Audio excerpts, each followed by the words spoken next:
사도행전 18장 1절부터 9절까지 말씀입니다. 사무엘상 18장. 네. 제가 다른 걸 말씀드렸나요? 네. 18장 1절입니다. 다윗이 사울에게 말하기를 마침에 요나단의 마음이 다윗의 마음과 하나가 되어 요나단이 그를 자기 생명같이 사랑하니라.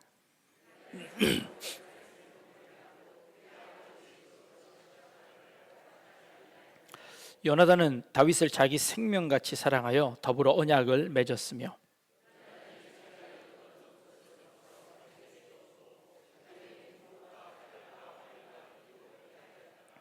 다윗은 사울이 보내는 곳마다 가서 지혜롭게 행하매 사울이 그를 군대의 장으로 삼았더니 온 백성이 합당히 여겼고 사울의 신하들도 합당히 여겼더라.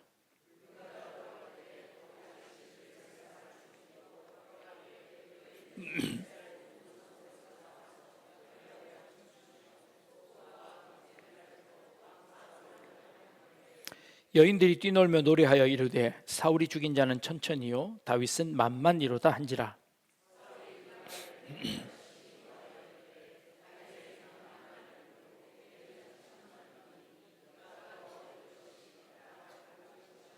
같이 읽겠습니다. 그날 후로 사울이 다윗을 주목하였더라. 아멘. 1981년도에 결성되어진 남성 듀엣 복음성 가수들이 있습니다. 그들의 그룹의 이름은 다윗과 요나단이라는 그런 듀엣 그룹입니다. 당시 기독교 음악 CCM이 이제 막 부흥하던 그런 시기에 기독교 1세대 찬양 사역자들입니다. 기독교 음악이 이렇게 불모지였을 때 이들의 음반이 100만 장을 판매하는 아주 그냥 대기록을 세우는 아주 유명한 그런 남성 듀엣이었습니다. 그분들이 공연할 때마다 받는 질문이 있었습니다. 그건 무엇인가 하니 두 사람 중에 누가 다윗이고 누가 요나단입니까? 라는 질문을 이제 늘 받았다고 합니다. 그러면 그 중에 한 분은 키가 좀 크시고 한 분은 키가 좀 작은 분인데 다윗이 작았으니 제가 다윗이 아닐까요? 이렇게 이야기는 하셨지만 한 번도 누가 다윗이고 누가 요나단인지를 정하지는 않았다고 합니다.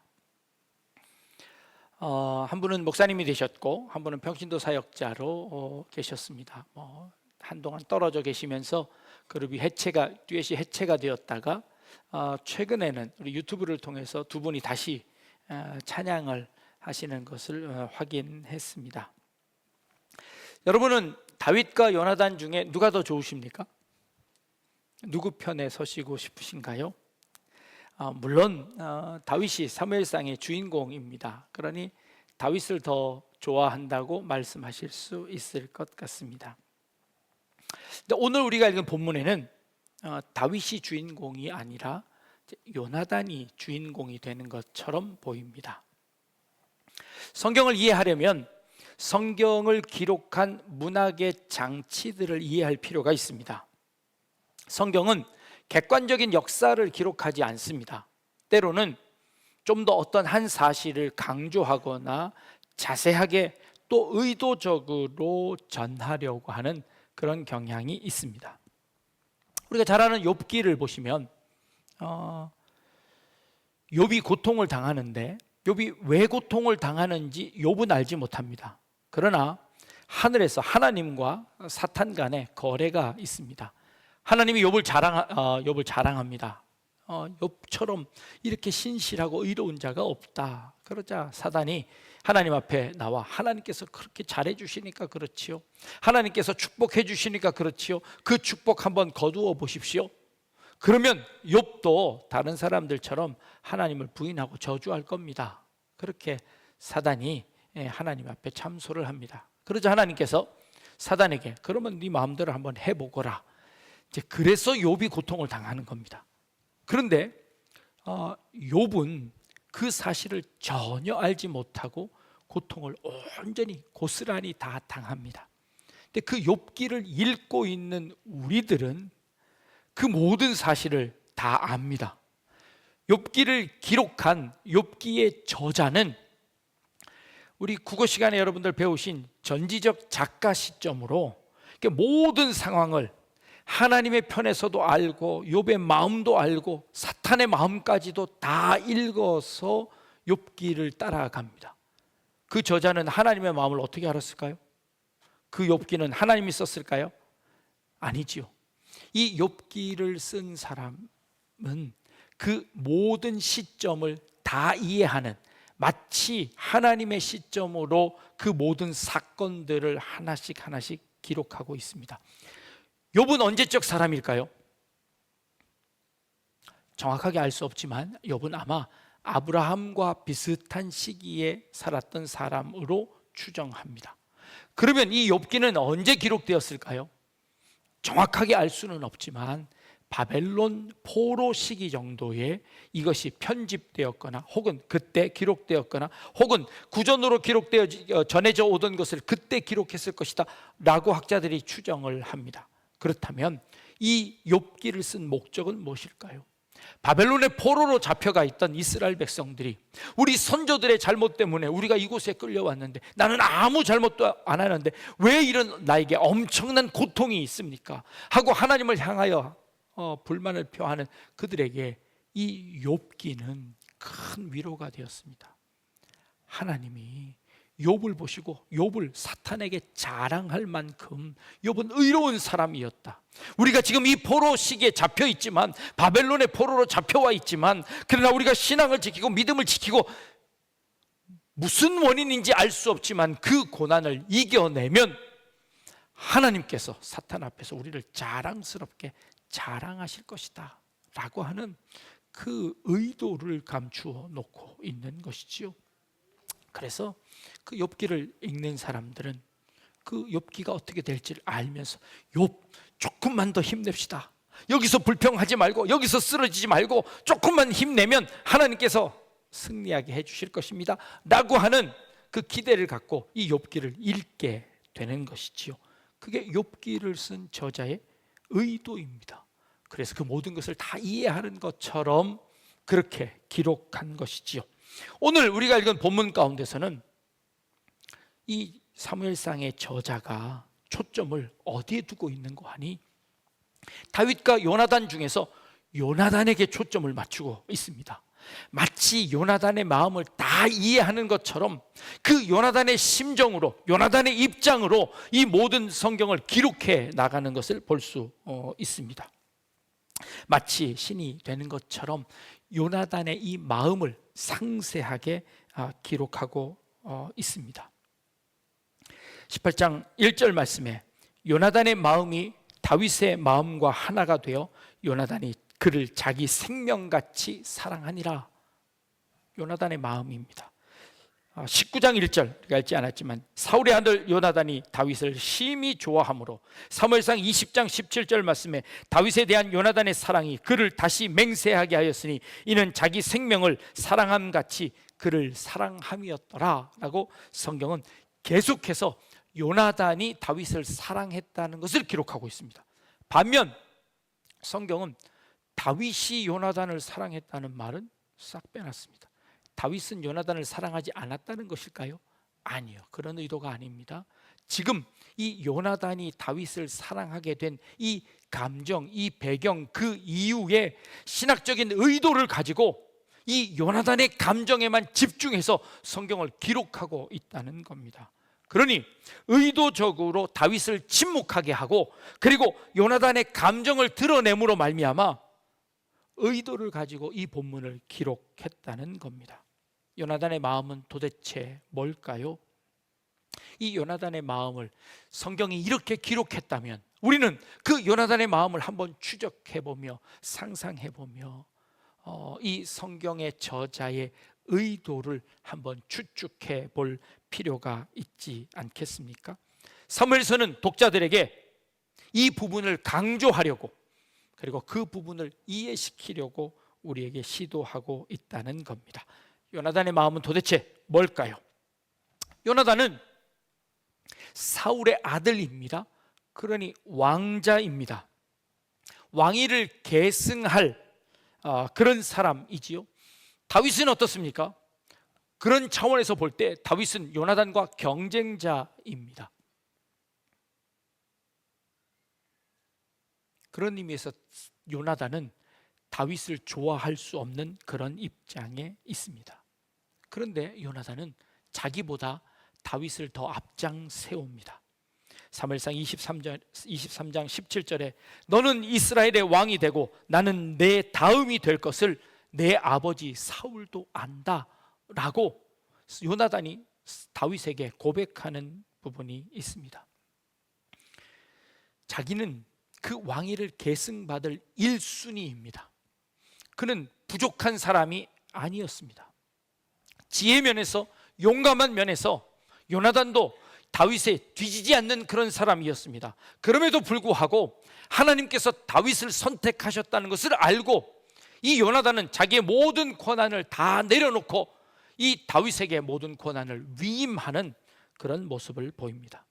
자기 비움과 양보의 태도를 보여주는 겁니다. 정치적인 야망보다는 하나님의 나라를 더 소중하게 여기는 그 귀한 마음을 성경은 기록하고 있다는 겁니다. 자기 생명같이 사랑했다. 의복과 무기를 벗어 주었다. 그리고 서로 언약을 맺었다 라고 하는 것입니다. 이 사랑한다는 이 말이 사실은 조금 좀 주의를 해볼 만합니다. 혹자들은 이것을 동성애를 지지하는 성경의 지지 본문이다 라고 주장하는 사람들이 있습니다. 이 사랑했다는 이 단어가 남녀 간의 사랑을 할 때도 이 단어가 쓰여지기는 합니다. 그러나 이 단어는 동성애를 지지하는 그런 본문이 아니라 그것을 뛰어넘는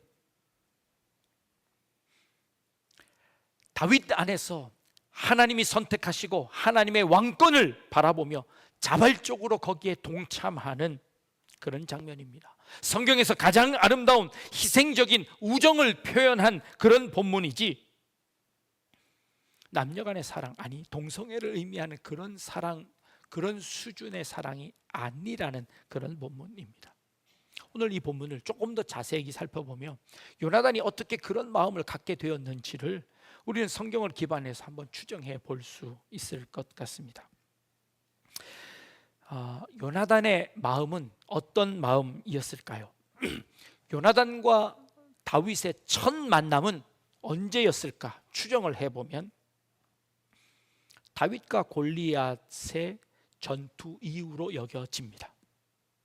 이스라엘 백성들은 블레셋과 전투에서 두 진영 가운데 우리 지난주에 살펴본 것처럼 골짜기를 가운데 두고 양 진영에서 서로 진을 치고 아침 저녁으로 골리앗이 나타나 이 이스라엘 진영에 조롱하고 그들에게 전쟁을 도발하는 모습을 봅니다. 이스라엘 백성들은 다 무서워서 숨어 있습니다. 그때 맨 앞장섰던 다윗으로 말미암아 이스라엘 군이 다시 사기를 얻어 그 골리앗을 쓰러뜨리자마자 이스라엘 군대가 그 블레셋 군대를 모두 다 물리치는 역사가 일어났습니다. 그 이후에 사울이 그를 군대 장관으로 삼았고 요나단과 교제할 수 있는 그런 기회가 있었을 것입니다. 그 전투에 요나단도 분명히 있었을 겁니다. 근데 한번 생각해 보십시오. 요나단의 처음 출현은 언제 나오냐면 사무엘상 14장에 나옵니다. 사무엘상 14장에 어떤 사건이 있었는가 하니 여러분 한번 기억을 더듬어 보십시오. 그때도 블레셋이 쳐들어왔습니다. 그때 요나단이 자기 병기, 자기 무기 든 사람, 자기 부하 한 사람 데리고 이 블레셋 사람들이 생각지도 못한 절벽을 기어 올라가 그 블레셋 군영 안으로 들어가 거기서 전투를 시작합니다. 이 요나단이 그 블레셋 군대를 어지럽게 하며 그곳에서 전투를 승리하자 그 모습을 보던 이스라엘 군대들이 힘을 얻어 그 블레셋 군대로 쳐들어갔고 그것을 계기로 그 블레셋 군대를 다 쫓아냈던 기록이 14장에 기록되어져 있습니다. 너무 비슷한 모습 아닙니까? 블레셋이 쳐들어왔을 때 요나단의 용기와 그의 믿음으로, 그의 선택으로 블레셋을 쫓아낸 기억이 있습니다. 그런데 지금 똑같은 장면이 기록되고 있습니다. 그런데 이번에는 요나단마저도 숨죽이고 거기에 숨어 있습니다. 요나단의 기습은 블레셋이 방심한 탓에, 방심하고 있는 그 순간에 요나단이 기습을 했습니다. 근데 이제는 그 두 군대가 정면으로 대결하고 있습니다. 거기다가 골리앗이라는 아주 큰 장수 하나가 서 있습니다. 그런데 무서워서 떨고 있는 그 가운데 요나단도 그렇게 하고 있습니다. 그런데 갑자기 혜성처럼 나타난, 자기보다 더 어려 보이고 힘이 없어 보이는 그 다윗이 하나님의 이름에 의지하여서 그 장대한 골리앗을 쓰러뜨립니다. 온 군대가 힘을 얻어 그 블레셋을 쫓아내 버리죠. 이 모습을 본 요나단의 마음은 어땠을까요? 아, 이 다윗은 나처럼 하나님을 향한 사랑과 열정이 있는 사람이구나. 하나님에 대한 믿음으로 이 전쟁의 판세를 뒤엎을 수 있을 만한 힘이 있는 사람이구나. 요나단은 그 다윗에 대해 동지애를 느끼지 않았을까요? 나도 예전에는 그 열심으로, 지금은 내 믿음이 조금 떨어져, 지금은 내가 두려움 가운데 있는데 다윗이 앞장서서 그 일을 진행하는 그 모습을 바라보며 요나단도 다시 용기를 얻지 않았겠습니까? 그 다윗에 대한 동지애, 그리고 감동, 그리고 존경, 그 마음 가득 찬 그 형제로 다윗을 보게 되었습니다. 혹 여러분들 가운데 그런 분들을 만나 보신 적이 있으십니까? 이분은 참 믿음의 사람이구나, 이분은 참 신앙이 좋은 분이시구나, 우리 교회 공동체의 큰 자산이구나. 가끔 성도님들의 고백을 듣습니다. 이 권사님 때문에 제가 어려움을 이기게 되었습니다. 우리 장로님, 집사님들 덕분에 나의 믿음이 다시 세워지게 되었습니다. 도전을 받습니다. 다윗은, 요나단은 다윗의 모습을 바라보며 내가 다시 힘을 얻게 됩니다 라고 고백하는 그런 사랑이었습니다. 그런 존경이었습니다.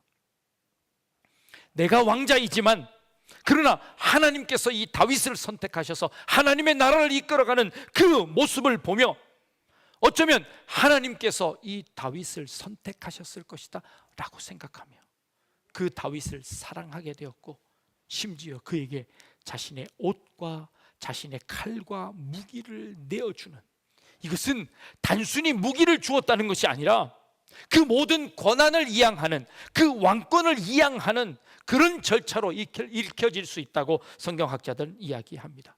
자기가 보기에 하나님 이미 자기 아버지 사울에게서 떠났고 하나님의 은혜가 이 다윗에게 함께 있는 것을 봅니다. 하나님의 나라를 위하여서 자기가 왕위 계승 1순위에 있지만 그러나 그 모든 권한을 다윗에게 이양하며 그를 사랑하고 지지하고 그를 전적으로 서포트하는 이 모습을 보는 겁니다. 왕권을 선택한 것이 아니라 하나님의 뜻을 선택했습니다. 단순히 우정의 표시가 아니라 왕권을 이양하고 그리고 자신의 비움을 나타내는 그런 상징이었던 것이지요. 이게 요나단의 사랑이었다고 성경은 기록하고 있습니다. 요나단의 감정은 어땠을까요? 겸손함입니다. 하나님께서 그를 선택하셨다라고 하는 그 신앙의 겸손이 있을 겁니다. 반면 슬픔도 있었을 겁니다. 이제 어쩌면 우리의 가문이 끝날지도 모르겠다라는 그런 두려움과 어쩌면 아쉬움도 그에게 있었을 것입니다. 쉽지 않은 결단이었을 겁니다. 똑같은 사건을 성경은 비교하면서 기록합니다. 사울은 천천히고 다윗은 만만이다. 백성들이 다윗을 찬양하는 모습을 보며 사울은 이렇게 생각합니다.